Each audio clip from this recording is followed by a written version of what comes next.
Oke, malam semuanya. Seperti yang saya sampaikan ya di kolom komen ya, teman ya. Hari ini kita akan bahas technical analysis untuk IHSG. Jadi kita akan coba lihat ya, dan kita akan coba analisa nih kira-kira indeks kita itu bukan bagusnya sih. Kira-kira turun sampai ke angka berapa gitu. Jadi kita bisa cek kurang lebih dengan menggunakan technical analysis ini. Oke ya. Oke, jadi udah sebulan nih teman-teman ya. Udah sebulan saham itu turun terus ya. Nggak cuman saham yang teman-teman pegang, mungkin banyak di luar sana yang orang lain pegang juga turun juga gitu. Kenapa bisa demikian? Karena indeksnya turunnya banyak banget ya. Jadi indeks kita tuh turun dari titik tinggi itu sekitar, indeksnya itu kalau kita hitung dari titik tertinggi ya, sebulan terakhir itu kurang lebih penurunannya sekitar wait ya,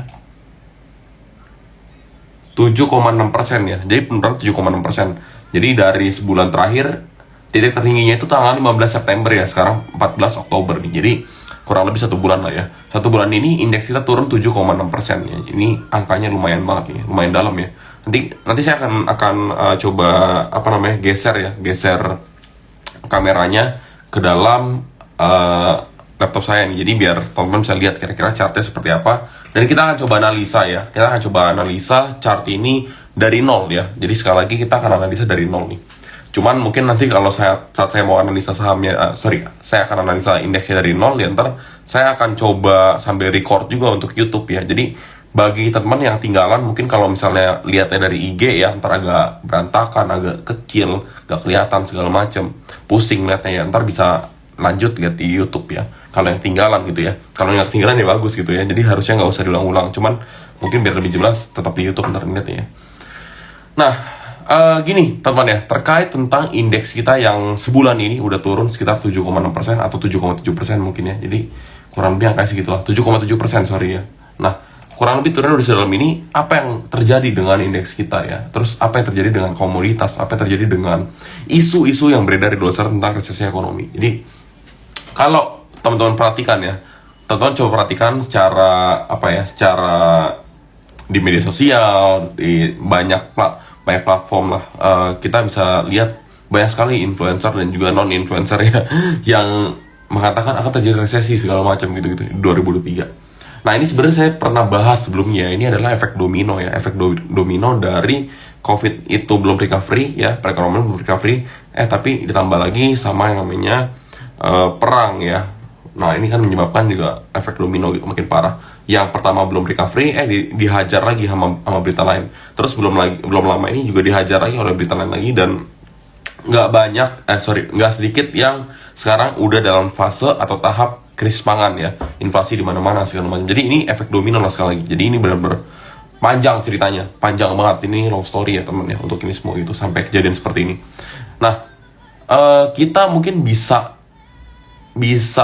berpikir atau bisa menganggap ininya itu kondisi seperti ini tuh sebagai peluang dan juga sebagai ancaman gitu. Jadi kita akan coba berpikir secara netral ya teman. Jadi kalau misalnya kita cuman kena fear-nya doang, yang seperti yang banyak influencer katakan segala macam gitu-gitu ya, tentang 2023 resesi, apakah kita harus cash out, apa kita harus melakukan seperti apa gitu kan. Nah, ini ntar akan kita bahas juga nih ya dalam merencanakan kira-kira investasinya itu kapan yang tepat gitu ya.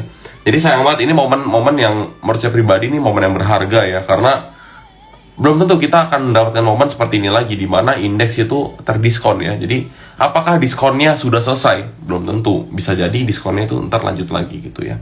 Nah, jadi ini memang kita mesti lihat dari beberapa faktor, dan kita mesti lihat, jangan cuma ngomongin makro ya. Makro memang betul ya, makro itu terpukul banget ya, tapi mikro kita ya, yang dalam negeri kita ini sendiri ya, kalau kita perhatikan, kita itu kuat ya, kita itu resilient karena kita negara komoditas gitu. Jadi kita harus berpikir dua arah teman, jangan berpikir satu arah doang. Dan kebanyakan yang saya dengar adalah orang yang hanya berpikir satu arah gitu ya, makro diserap ke dalam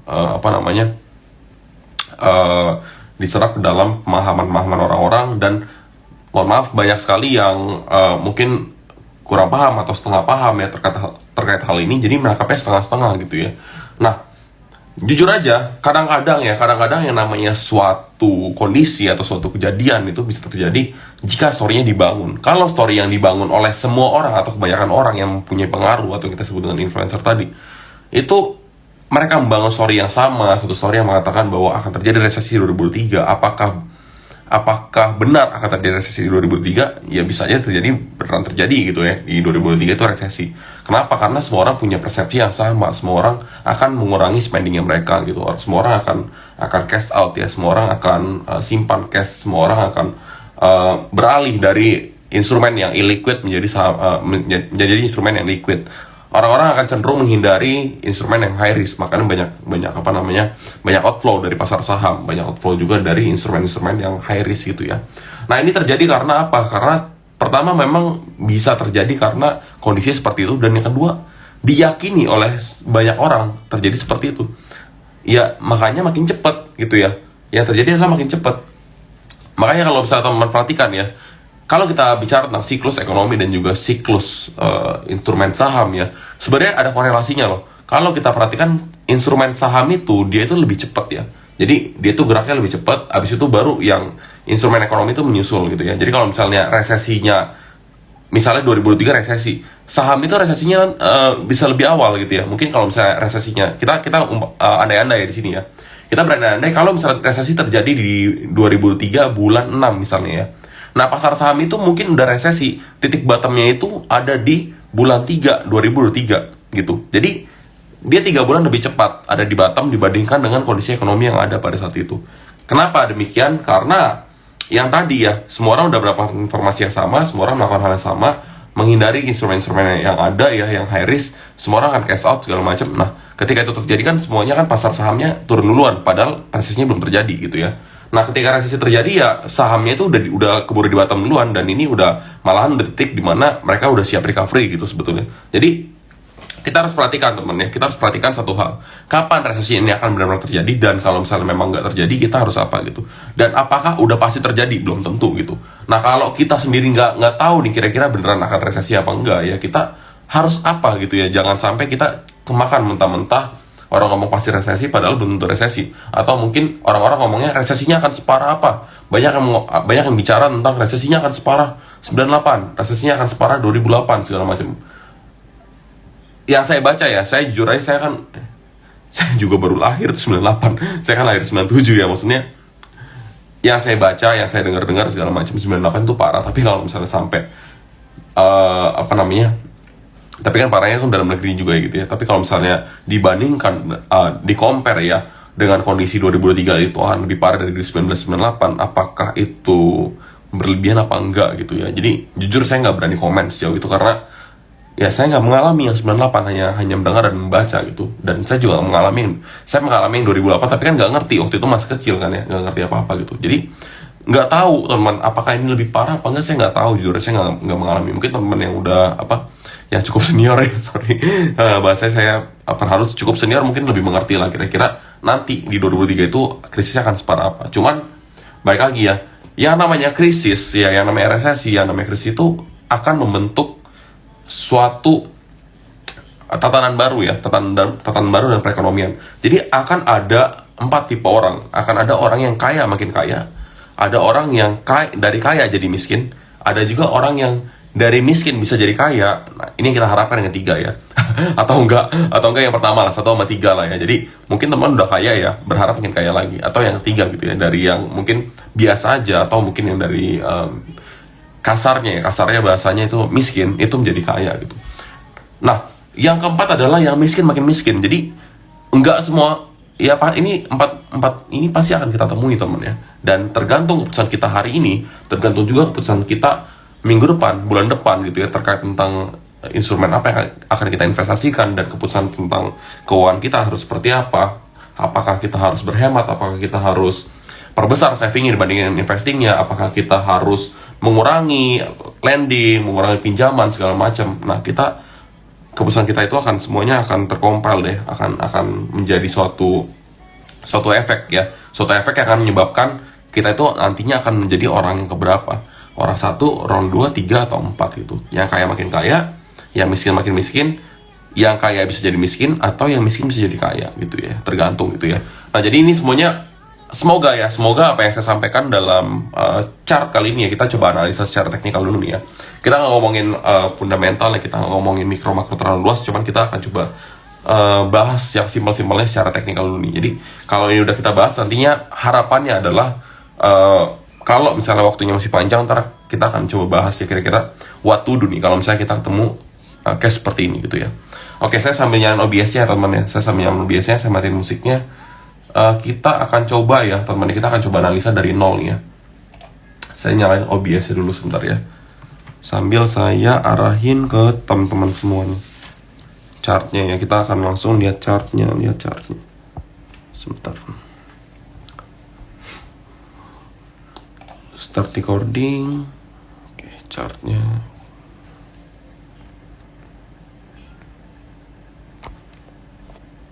Kelihatan gak ya?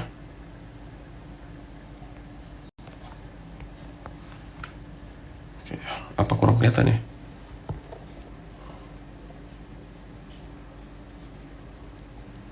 Saya perbesar lagi ya teman ya. Saya perbesar, saya geser ke sini deh. Oke, teman-teman ya, kita langsung mulai aja nih. Kita akan coba analisa dari chart ini. Saya geser aja biar teman-teman kelihatan. Nah, ini adalah chart IHSG kita ya. Dan kalau kita lihat yang tadi saya sampaikan ya, ini masih polosan ya. Saya kenapa warnanya gelap nih? Saya kalau misalnya warnanya terlalu terang, saya perih matanya gitu. Jadi saya sengaja melakukan hal seperti ini ya. Oke ya, saya matiin ini deh layering ya, biar nggak, lebih mending mana? Nyala mati, nyala aja lah ya. Nggak apa-apa, perih bentar ya. Nah, ini kita langsung mulai ya teman ya. Kita langsung mulai, kita coba nih dari sini, dari chart ini, dari chart kosong ini ya teman. Jadi yang dari YouTube kita mulai juga nih ya. Nah, ini adalah chart kosong dan kita akan coba analisa ya. Kita akan coba analisa kira-kira pergerakan indeks kita itu akan sampai ke berapa nih. Ini kan jelas-jelas lagi downtrend nih ya. Ini sini ada MA20 dan juga MA50 nih ya teman-teman. Jadi kalau teman-teman perhatikan garis yang warna pink ini adalah MA50-nya dan MA20-nya itu garis yang warna ungu ini. Nah, biasanya jika garis MA20 berada di atas MA50 dan berpotongan seperti ini, itu akan confirm yang namanya trend bullish gitu ya. Sedangkan kebalikannya, jika yang garis MA20-nya itu berada di bawah MA50 ya, dia cross down di sini ya. Dia tindih ke bawah. Ini confirm yang namanya trend bearish gitu ya. Nah, jadi dasarnya adalah di sini ya, dasarnya di sini. Nah, yang terjadi beberapa hari terakhir ini, yang terjadi adalah pada MA-nya ini, MA20 juga MA50 ini udah mulai cross down lagi nih, bukan cross up. Kalau cross down ini yang terjadi, confirmnya itu confirm trend bearish ya. Nah, kita akan coba lihat, ini kita akan coba hitung, penurunannya itu udah sekitar 7,6%-an ya. Ini yang tadi saya katakan 7,6%-an. Dan kira-kira turunnya sampai ke berapa nih Wim? Nah, kan banyak orang bertanya seperti ini ya. Cuman kalau saya ya sebenarnya simpel analisis saya itu dasarnya itu gampang banget teman-teman. Jadi kalau saya jujur aja pakainya support aja udah gitu ya. Kalau kita mau nyari kapan dia turun, sampai ke berapa potensi dia akan turun ya, kita pakai support. Sampai ke berapa dia potensi akan naik ya, kita pakai yang namanya resistance gitu ya. Jadi baik lagi basic dari technical analysis ya, support and resistance gitu ya. Nah, kita di sini lihat beberapa kemungkinan support yang ada dalam chart ini. Yang pertama adalah kita bisa menggunakan yang namanya classic support ya. Classic support itu yang garisnya lurus ya teman ya. Garisnya lurus doang ya, kayak gini nih. Contoh ini namanya classic support ya. Sorry ya, ini kita geser ke bawah. Ini namanya classic support ya. Entah taruh di mana, ntar kita lihat ya. Nah, ada juga yang namanya classic support, dynamic support. Dynamic support adalah yang pergerakannya mengikuti ya. Jadi dia nggak sejajar, dia tuh bergerak terus gitu ya. Kenapa ini disebut dengan dynamic support? Karena kalau misalnya pada tanggal 14 Oktober ini dia supportnya di angka 6752, besoknya di tanggal atau minggu depan tanggal 20 Oktober support itu naik jadi 6788 gitu ya. Jadi naik terus gitu ya, mengikuti pergerakan dari garis tren ini. Jadi kalau misalnya kita bikin juga, bisa juga support itu bentuknya kayak gini, turun gitu ya. Dynamic support juga bisa kayak gini gitu. Nah, kalau ini terjadi ya sama aja gitu ya. Makin hari ya dia akan makin ada perubahan di titik supportnya dia gitu ya. Oke ya, itu yang basicnya ya. Jadi ada yang namanya classic support, ada yang namanya dynamic support. Nah, kita akan menggunakan dua hal itu untuk menentukan 3 support yang ada pada chart ini ya, IHSG ini. Dan semoga ini akan menjawab kira-kira indeks kita tuh turunnya sampai ke berapa. Nah, Yang pertama adalah yang paling menarik dari chart ini, saya melihat di sini ada yang namanya gap ya. Mungkin teman-teman juga banyak yang sadar nih, di sini ada gap ya. Ada gap kecil nih. Di sini itu di tanggal 19 Juli 2022 itu dan ke 20 Juli 2022 itu terjadi yang namanya gap ya. Di sini ada gap up. Nah, gap up ini yang namanya suatu gap itu apakah wajib ditutup? Belum tentu, tapi biasanya umumnya gap itu ada potensi untuk ditutup gitu ya.